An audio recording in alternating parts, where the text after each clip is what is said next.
चलो हम लोग स्टार्ट करते हैं अब, और वापस से वहीं से स्टार्ट करते हैं। तो ये चीज जो था हम लोगों का, यहाँ पे आपको ये चीज प्रूफ किया था ऑलरेडी। अब प्रूफ किया था कि v इक्वल्स टू इसकी वैल्यू आएगी। तो यहाँ पे आपको देखो, सबसे पहले जो पहला क्वेश्चन आप लोगों का डाउट है, तो यहाँ पे ये चीज मैंने लास्ट क्लास में प्रूफ किया था ऑलरेडी, ये वाला फॉर्मूला, ठीक है, चार्ज शेयरिंग का यूज करके। तो Q1 प्लस Q2 आपको दिया हुआ है क्वेश्चन में ऑलरेडी, आपको वैल्यू पुट करनी है, और C1 और C2 की वैल्यू आपको निकाल लेंगे। बोलोगे कैसे निकालोगे? तो ये देखो, स्फेरिकल सेल्स है ना, मतलब आइसोलेटेड स्फीयर हो गया। और याद करो, आइसोलेटेड स्फीयर का मैंने आपको ऑलरेडी बता रखा है, C इक्वल्स टू होता है R/K। याद है सबको? कैपेसिटेंस स्टार्ट किया था उसी टाइम बताया था ये, C इक्वल्स टू R/K। और इसका रेडियस R1 है, इसका रेडियस R2 है, राइट। तो यहाँ पे हम लोग उसका वैल्यू पुट कर देंगे R1 प्लस R2/K, ठीक है। और R1 और R2 की वैल्यू आपको दी हुई है, देखो 20 सेंटीमीटर, 10 सेंटीमीटर, राइट। तो उसको आपको क्या करना है ना, कि R1 प्लस R2 को कन्वर्ट कर लेना है। तो 20 प्लस 10 30 सेंटीमीटर, 30 को आप कन्वर्ट कर लो किसमें, मीटर में, राइट। तो देखो 30 को मीटर में कन्वर्ट करोगे तो आएगा 3 इंटू 10 टू द पावर -1। ये देखो यहाँ पे 3 इंटू 10 टू द पावर -1 लिया हुआ, और k की वैल्यू पुट कर दी गई है 9 इंटू 10 टू द पावर 9, और ऊपर जो वैल्यू है वो आया। तो फाइनल v की जो वैल्यू आएगी आपको 9 into 10 to the power 6 volt आएगी, ठीक है। अभी क्लियर हुआ जिनको डाउट था?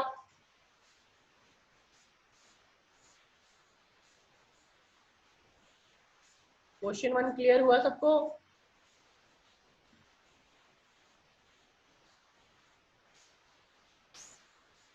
चलो ठीक है, 1 to 5 में दूसरा क्वेश्चन बताइए।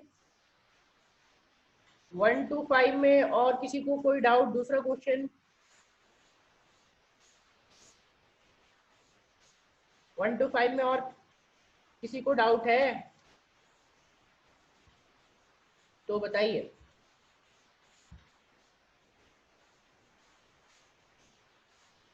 सबको ही पूछ रहा हूँ, बाकी जितने लोग हैं सब बताइए, 1 to 5 में क्या डाउट है?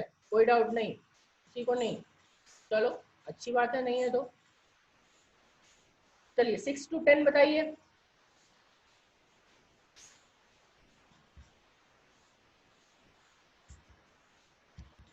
1 to 5 डाउट नहीं है तो 6 to 10 बताइए।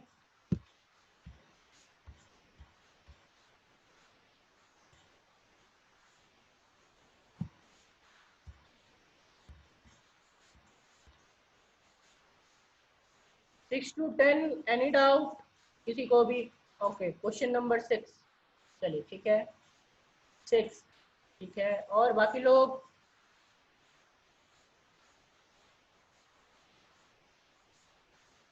चलो ठीक है, 6, 9, कैपेसिटर एरिया पर डिपेंड करता है। हाँ बिल्कुल डिपेंड करता है, कैपेसिटेंस डिपेंड करता है, कैपेसिटर नहीं, कैपेसिटेंस डिपेंड करता है, एप्सिलॉन नॉट A/D। तो ए बढ़ाओगे घटाओगे तो आपका तो वो तो बढ़ेगा घटेगा ना। सी की वैल्यू क्या होती थी? Epsilon not A/D। तो एप्सिलॉन नॉट A/D तो ऑब्वियसली ए पे डिपेंड कर रहा है ना। अगर ए की वैल्यू बढ़ेगी घटेगी तो कैपेसिटेंस आपका बढ़ेगा घटेगा। 10 का मैं चेक कर लूंगा, आप खाली बताते जाओ ना। अभी 6, 9 एंड 10। ओके, देखो सबसे पहले हम लोग 6 देखते हैं।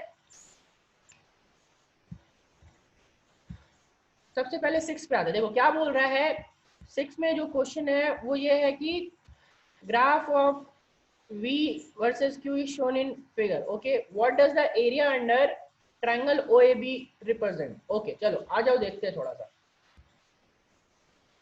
सबसे पहले देखो Q इक्वल्स टू क्या होता है? CV, right. Q equals to CV, ठीक है। अब Q इक्वल्स टू CV जब हम लोग यहाँ पे निकालेंगे, तो Q इक्वल्स टू CV निकालने के बाद आप सोचो जरा सा कि आप लिख सकते हो कि यहाँ से एक आपको फॉर्मूला बताया था, ये देखो यहाँ हाफ इंटू बेस, इसको आप रिप्रेजेंट कर सकते हो y equals to mx plus C से, या फिर इसको छोड़ दो, एक और तरीका मैं बताता हूँ, दूसरा तरीका भी है हमारे पास। यहाँ पे QV/2। देखो आप इस ट्रायंगल का एरिया निकालोगे, ट्रायंगल का एरिया, तो ट्रायंगल का एरिया, मुझे सिर्फ ये बात बताओ आप कि ये OB, क्या OB चार्ज को रिप्रेजेंट करेगा या नहीं करेगा? तो बताओ, O से B के ड्यूरेशन में जो भी चीज होगा वो क्या होगा, चार्ज होगा या कुछ और होगा? तो बताओ।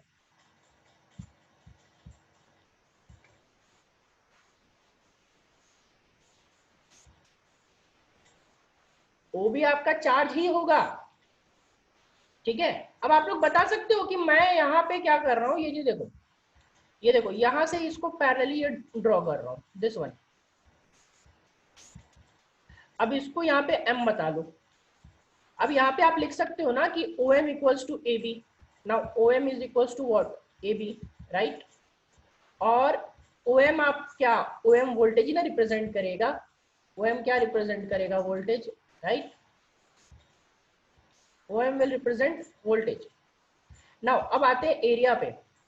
तो एरिया पे आप आओगे तो एरिया क्या होता है ट्रायंगल का, देखो यहाँ ट्रायंगल का एरिया पूछ रहा है ना, तो ट्रायंगल का area is half into base into height, half into base, base क्या है, base is OB, height, height is what, height is AB, but AB is equals to OM, AB और OM बराबर है, तो आप OB और क्या लिख दोगे यहाँ पे, OB और OM इंटू, ठीक है, यहाँ पे मल्टीप्लाई साइन है, OB इंटू OM।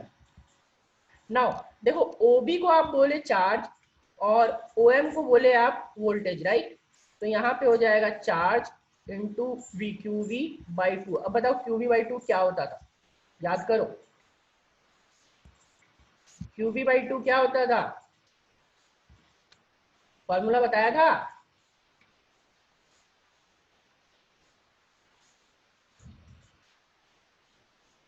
एनर्जी। तो area of VQ graph will represent energy, ठीक है, स्टोर्ड एनर्जी रिप्रेजेंट करेगा।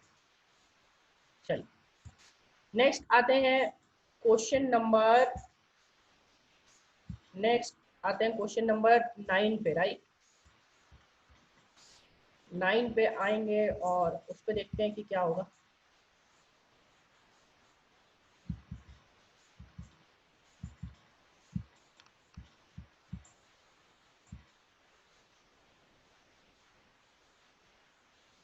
बैटरी और कैपेसिटर में डिफरेंस क्या है, कैपेसिटर चार्ज स्टोर करता है, बैटरी वोल्टेज प्रोवाइड करता है। आप लोगों ने केमिस्ट्री में सेल फॉर्मेशन नहीं पढ़ा अभी तक, एक ब्रिज फॉर्मेशन आएगा ना, सॉल्ट ब्रिज करके पढ़ते होंगे, सॉल्ट ब्रिज पढ़ा केमिस्ट्री में, ये बताओ।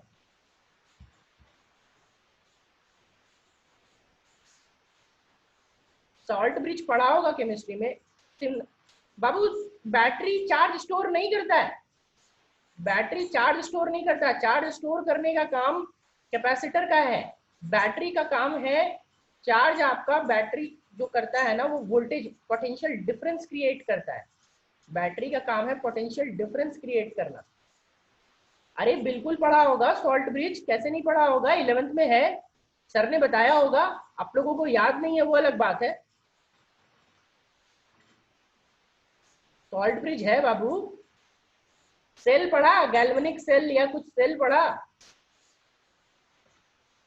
सेल फॉर्मेशन पढ़ना है उसमें।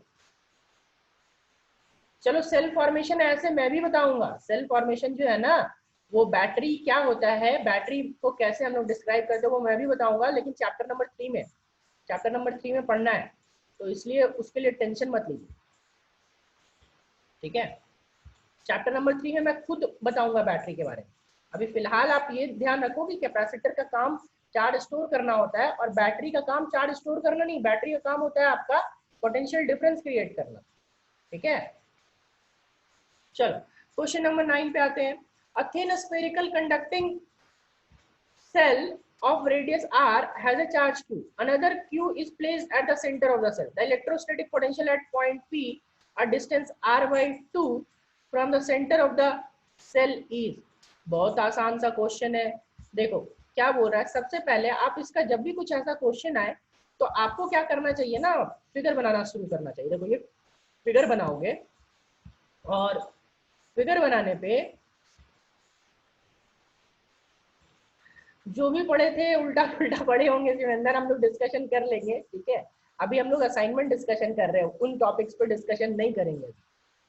तो यहाँ पे आप ये सेंटर ओ है, क्वेश्चन क्या बोल रहा है, thin spherical conducting shell of radius R has a charge Q, मतलब इस सेल पे, इसके सरफेस पे चार्ज क्यू डिस्ट्रीब्यूटेड है, स्मॉल क्यू।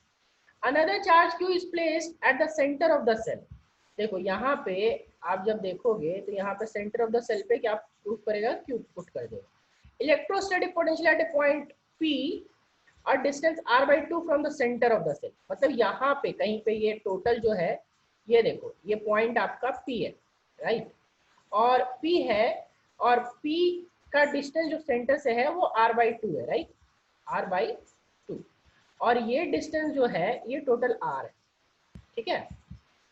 तो अब देखो इस पॉइंट p पे जो पोटेंशियल होगा, पॉइंट p पे जो पोटेंशियल होगा वो दो चीज के वजह से होगा, एक सेल की वजह से और एक जो पॉइंट चार्ज है उसके वजह से, ठीक है, एक सेल के वजह से और एक पॉइंट चार्ज है।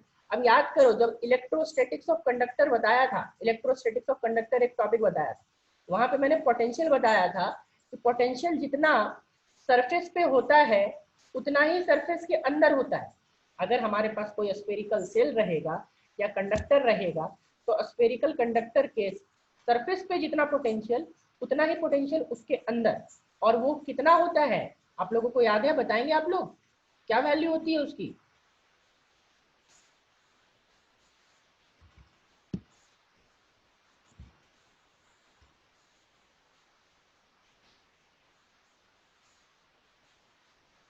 बाकी लोगों को नहीं याद क्या? के क्यू बाई आर, गुड। अब के क्यू बाई आर, तो पहला देखो, पहला चीज हम लोगों ने वही लगाया है, यहाँ देखो, the electric potential at the centre at any point inside the shell due to charge Q is K Q by R. V1 आ गया, क्यू चार्ज कौन सा, स्मॉल क्यू चार्ज कौन सा है, सरफेस पे जो चार्ज, ठीक है, सरफेस पे जो चार्ज है। अब एक स्फीयर की वजह से तो पोटेंशियल ले लिया, अब ये चार्ज है इसको कहाँ छोड़ोगे बाबू, जो सेंटर पे चार्ज रखा है पॉइंट चार्ज, इसको तो नहीं छोड़ सकते ना, तो इसको नहीं छोड़ सकते, तो इसके वजह से क्या होगा, के क्यू बाई आर, बट ये आर डिस्टेंस जो है ओपी होगा, और ओपी का डिस्टेंस तो आर बाई 2 दिया हुआ है, यहाँ आर बाई 2 पुट कर दिया। अब आर बाई 2 पुट करने के बाद, आर बाई 2 पुट करने के बाद आप क्या करोगे, इसकी वैल्यू आ गई, वैल्यू आने के बाद आपको मालूम कि पोटेंशियल जो है स्केलर क्वांटिटी है, सिंपली जोड़ दो। देखो यहाँ पे आपने इसको जोड़ दिया है सिंपली हम लोगों ने, V1 प्लस V2, तो आंसर आ गया हम लोगों का। अभी क्लियर सबको? क्वेश्चन नंबर 9 सबको क्लियर?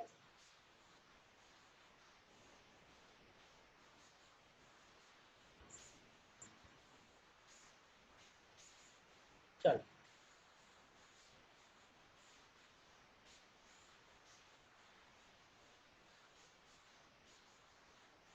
चलिए ठीक है, ओके गुड। नाउ अब आते हैं क्वेश्चन नंबर 10 पे। क्वेश्चन नंबर 10 इज सेइंग, अच्छा आप इसी का आप बोल रहे थे कि सर डी होगा, डी होगा, बाबू इसमें डी नहीं होगा, डी के जगह पे बी या ए आप बोल सकते हैं। अब रीजन मैं बताता हूँ, देखो अगर ये ऑप्शंस नहीं होता, साइज ये अगर नहीं होता, ठीक है, ये अगर ऑप्शन नहीं होता तब तो आप बिना सोचे समझे आप ये मार दो, लेकिन चूंकि जहां साइज की बात आती है, साइज और शेप की बात आती है, उसमें आपका डेफिनेटली एरिया आपका इस पे डिपेंड करेगा, साइज पे। अब बोलोगे कैसे, आओ देखते हैं, ठीक है। यहाँ पे आप खुद सोचो कि एरिया, एरिया जो होता है, अगर हम लोग पैरेलल प्लेट कैपेसिटर लेंगे तो area of parallel plate capacitor can be written as length into breadth. अब बात करोगे स्फीयर की, स्फेरिकल कैपेसिटर की, तो उसका एरिया जो होता है वो क्या होता है, 4 pi r square, right, 4 pi r square. तो यहाँ आ गया लेंथ इनटू ब्रेड, और दूसरा आ गया 4 पाई आर स्क्वायर, राइट। अगर आप सिलेंडर का एरिया लोगे तो सिलेंडर का एरिया लोगे तो सिलेंडर का एरिया मान लो क्या हो जाएगा, 2 पाई आर एच, ठीक है, एरिया ये होता है ना। अब देखो एरिया आपका किस पे डिपेंड कर रहा है, लेंथ इनटू ब्रेड्थ, और length into breadth size change करने से लेंथ और ब्रेड्थ क्या हो जाएगा, चेंज हो जाएगा, राइट। अब रेडियस, रेडियस चेंज करने से एरिया क्या होगा, चेंज हो जाएगा। इसका भी रेडियस चेंज करने से एरिया क्या होगा, चेंज हो जाएगा। तो सोलली जो कैपेसिटी या कैपेसिटेंस है वो किस पे डिपेंड किया, साइज पे डिपेंड किया ना। अभी क्लियर हुआ आपको श्रेया?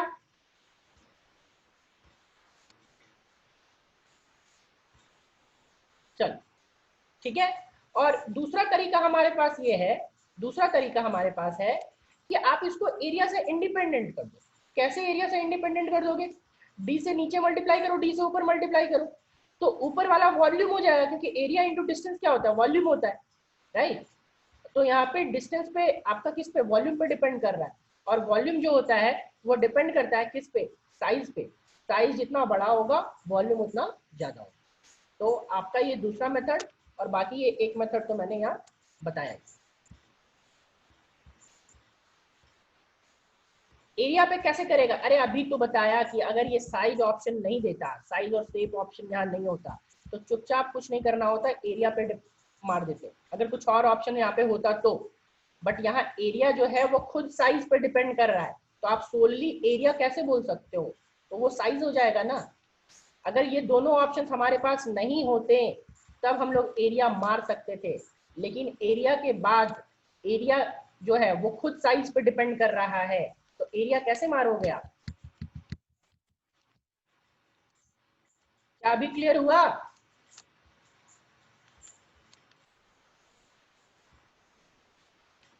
रोशन क्लियर हुआ कि नहीं?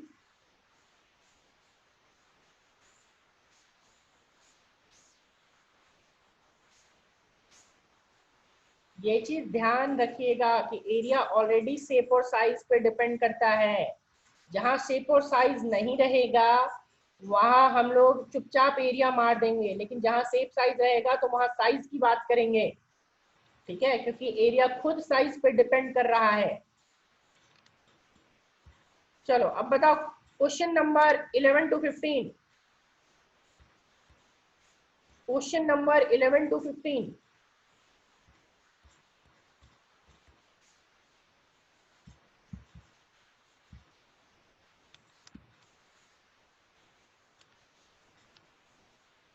ट्वेल्व, ट्वेल्व ठीक है। 11 टू 15 में सिर्फ 12, 13, ठीक है। 12 और 13, चलो ठीक है। 12 और 13 पे आते हैं। देखो क्या बोल रहा है, fully charge capacitor, a fully charge capacitor has a capacitancy, it is discharged through a small coil of resistance wire embedded in a thermally insulated block of space। थोड़ा सा स्पेसिफिक हीट आ गया, थोड़ा सा थर्मोडायनेमिक्स आ गया, या फिर आप इसमें केमिस्ट्री भी लगा सकते हो, केमिस्ट्री में भी आपने ये पढ़ा होगा। heat capacity S and mass M, if the temperature of the block is raised by delta T, the potential difference V across the capacitance is। चलो ठीक है। देखो एनर्जी आपको मालूम है कि डिस्ट्रॉय नहीं हो सकता, ठीक है, तो एनर्जी डिस्ट्रॉय नहीं हो सकता, तो जो कैपेसिटर का एनर्जी है वो आपका किस में जाएगा, जो हीट होगा थर्मल। मान लो यहाँ पे क्या बोल रहा है क्वेश्चन मेरा समझिए, एक कैपेसिटेंस जो है वो कैपेसिटेंस को फुल्ली चार्ज कर दिया जाता है, ठीक है, फुल्ली चार्ज कैपेसिटर, ये सी हमारा, ठीक है। It is discharge through a small coil of resistance, मतलब इसको डिस्चार्ज किया जाता है और यहाँ पे क्या एक कॉइल लगा दिया जाता है, रेसिस्टेंस वायर, ठीक है।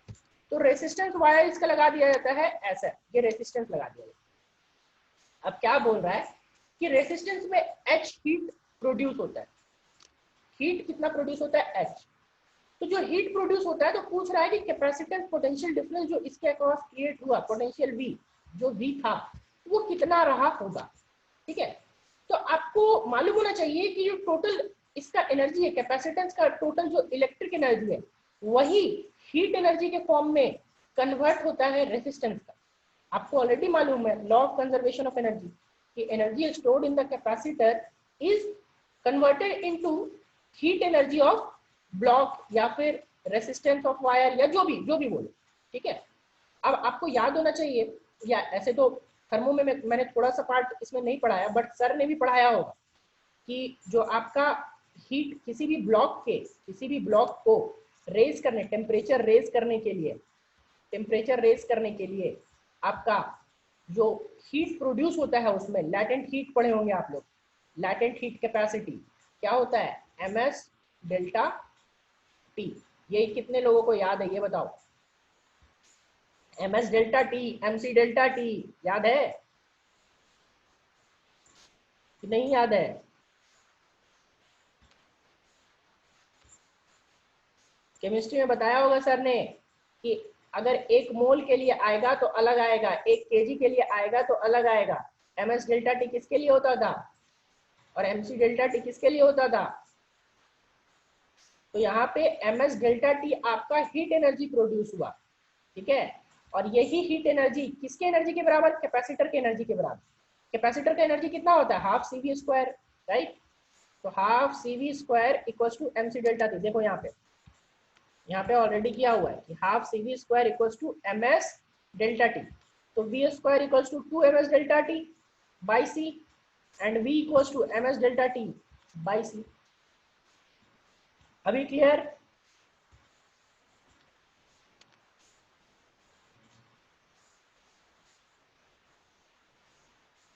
हाँ, उससे भी कर सकते हो आप, उससे भी कर सकते हो, कोई दिक्कत नहीं है।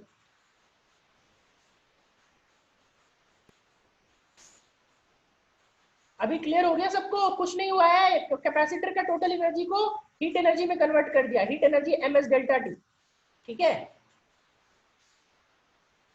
ऐसे थर्मो में पढ़ाना था मुझे, बट वो कोविड की वजह से इधर हुआ नहीं, तो थर्मो में कंप्लीट पूरा कर नहीं पाया। आधा तो बताया ही था, बट थर्मो पूरा कंप्लीट नहीं हुआ था। बट केमिस्ट्री में भी ये पार्ट था, ms डेल्टा टी और mc डेल्टा टी, ये केमिस्ट्री का भी पार्ट है, तो बस वही करना था। चलो अब आते हैं क्वेश्चन नंबर 13 पे। क्वेश्चन नंबर 13 पे हम लोग देखते हैं कि क्या है। Now two insulating plates are both uniformly charged in such a way that the potential difference across them is V2 minus V1 is 20 volt. Plate 2 is at higher potential, okay. The plates are separated by a distance of 0.1 meter and can be treated as infinitely large. An electron is released from rest on the surface of plate 1. What is the speed? अरे ये तो मैंने आप लोगों को पहले ही chapter में बताया है, ये पहले ही चैप्टर में बताया है। चलो फिर से बता दे रहा हूं, सबके सब नालायक है। देखो पोटेंशियल एनर्जी क्या होता था, पहला चैप्टर में आपने पढ़ा था potential energy Q into V, याद करो तो potential energy is equal to Q into V पढ़ाया था। कितने लोगों को याद है ये V इज पोटेंशियल डिफरेंस, नहीं पढ़ाया था? अब यही पोटेंशियल एनर्जी पूरा का पूरा कन्वर्ट होगा काइनेटिक एनर्जी में। This potential energy is converted into kinetic energy. This potential energy is converted into kinetic energy. This potential, ये लास्ट चैप्टर का ही क्वेश्चन में ये बन गया था, तो पोटेंशियल चेक कीजिएगा। एनर्जी इज कन्वर्टेड इनटू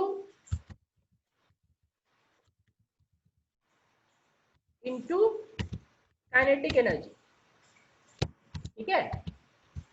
तो काइनेटिक एनर्जी लिखोगे आप, तो काइनेटिक एनर्जी का आप सिंपली लिख दो फॉर्मूला कि U इक्वल्स टू के, U इक्वल्स टू क्या हो जाएगा? काइनेटिक एनर्जी के। अब U की वैल्यू कितनी? Q into V, V is voltage, right. और काइनेटिक एनर्जी कितना? Kinetic energy is half mv square, mv square. अब यहाँ से वेलोसिटी निकाल लो, तो वेलोसिटी की वैल्यू कितनी आएगी देखो तो। वेलोसिटी की वैल्यू इज 2 टाइम्स ऑफ यहाँ से क्या qv, तो qv उसी से तो निकल गया। यही अभी शेयर ने बोला था कि sir under root u by C करके नहीं, इससे वैसे भी निकल जाएगा। यहाँ से जो पुराना चीज लगाए थे यही चीज यहाँ पे लगाना है। पिछले बार हीट एनर्जी में कन्वर्ट किए थे, इस बार पोटेंशियल एनर्जी को काइनेटिक एनर्जी में कन्वर्ट करना है। पोटेंशियल एनर्जी को काइनेटिक एनर्जी में यहाँ कन्वर्ट कर देंगे तो क्या हो जाएगा 2 times of Q B by M. अब V आपको दिया हुआ है, पोटेंशियल डिफरेंस देखो कितना दिया हुआ है 20 वोल्ट दिया हुआ है, यहाँ पे देखो 20 वोल्ट, ठीक है। और क्या दिया हुआ है आपको, और आपको क्या दिया हुआ है यहाँ पे चार्ज दिया हुआ है क्योंकि इलेक्ट्रॉन है, ठीक है। इलेक्ट्रॉन की वैल्यू पुट चार्ज पुट कर देंगे, वेलोसिटी पुट करेंगे, इलेक्ट्रॉन का मास आपको पता है, वेलोसिटी आ जाएगा राइट। और वेलोसिटी आने के बाद डिस्टेंस आपको दिया हुआ है तो टाइम निकाल दो, स्पीड निकाल दो, या फिर वेलोसिटी तो आपको दे ही दिया है यहाँ पे, तो दिक्कत क्या है। चलो क्या ये क्लियर हो गया सबको अभी।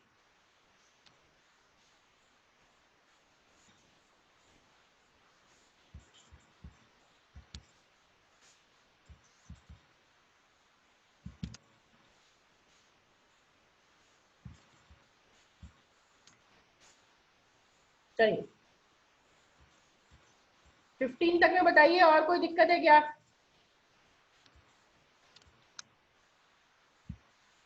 10 to 15 में और कोई दिक्कत है। 15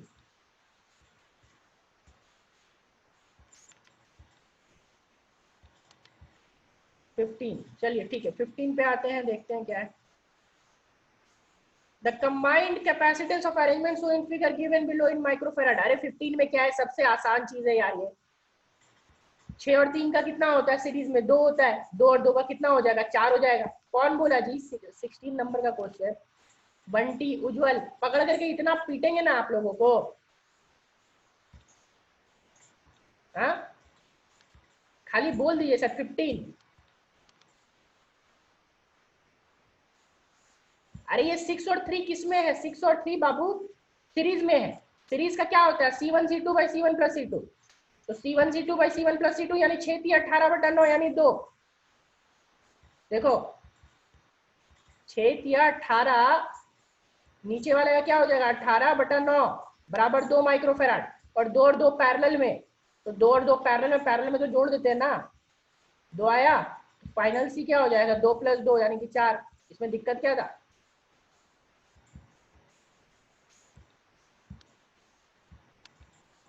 चलो नेक्स्ट बताओ 16 to 20।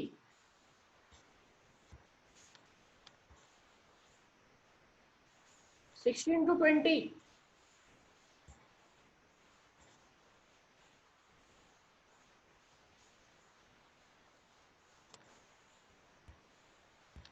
क्वेश्चन नंबर 16 to 20 बताइए।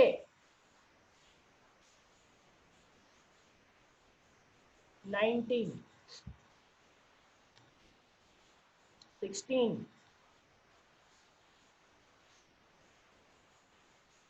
चलो 16 से बाकी लोग को कोई डाउट नहीं है क्या।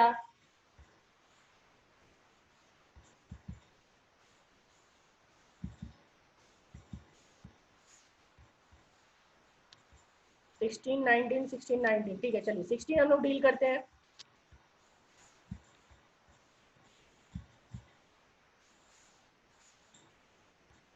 अच्छा एक काम करो आप लोग रिज्वाइन करो, क्योंकि 2 मिनट ही बचा हुआ है, ठीक है, तो 2 मिनट में खत्म हो जाएगा, उतना में डील नहीं कर पाएंगे हम लोग, तो एक बार रिज्वाइन करो तुरंत से आप लोग, ठीक है। सबको एक बार रिज्वाइन कीजिए, इसके बाद हम लोग 16 और 19 डील करते हैं।